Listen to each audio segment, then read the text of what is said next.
Chris, is that the most disappointing day you've had as England coach, given the speed at which the match went and the prize that's been lost? Well, it's disappointing for us all, and the lads will be feeling that in the dressing room now. But I've got to give some credit to the Australian attack as well, especially Boland, making his debut there to bowl as well as he did in that second innings. And you look at the opening pair there, Cummins and Stark, they're world class.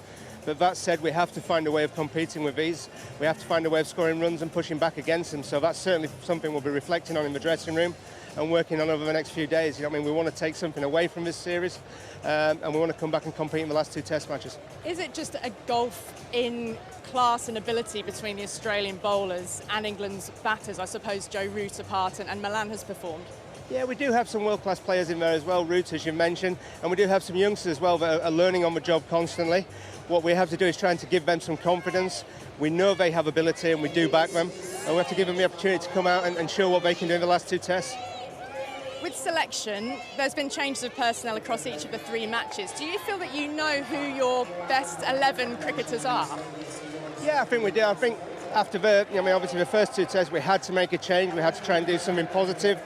To put new personnel within that batting lineup to try and create something different.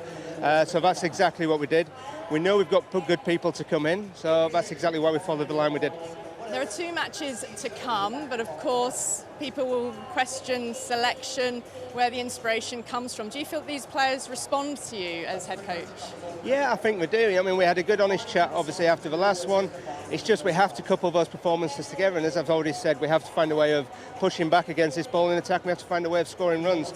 I think if we look at yesterday, we had a little bit of disruption in the morning, obviously, which we all know about. I think the way that the guys came and applied themselves on the field, I think the way that the bowling attack rallied and got us back into a position where we were back into this game, I think was credit to them, and I think the way that we caught in the last innings was good as well.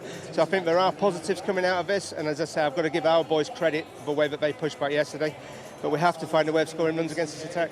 So what is going to be that way of scoring runs with two matches left to try and come away with something even though the Ashes is lost? Yeah, that's something that obviously myself, the coaches and the boys are going to talk about in the dressing room, and we will try and find a way. Chris, thank you. Good luck with the rest of the series. Thank you very much. Cheers.